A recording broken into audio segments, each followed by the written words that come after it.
তাই সুরধনী গঙ্গায় গিয়ে যেই না কলসিটা জলে পরিপূর্ণ করবার জন্য জলে ডোবালেন, যেই না কলসিটা জলে ডোবালেন, জল থেকে কলসিটা তোলার পূর্বে যেই না ডোবালেন অমনি এক অপূর্ব ধ্বনি এসে সেই নাগরীর কর্ণে পৌঁছায়। আর যেই না সেই অপূর্ব ধ্বনি এসে নাগরীর কর্ণে পৌঁছলো অমনি তিনি পেছন পানে তাকিয়ে দেখতে পান এক সোনার বরণ আসছে।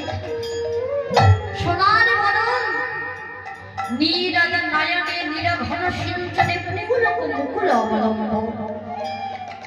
নীরদ নয়নে অর্থাৎ মহাপ্রভুর নয়নটি যেন মেঘের দেয়, দেখে মনে হচ্ছিল যেন মেঘ।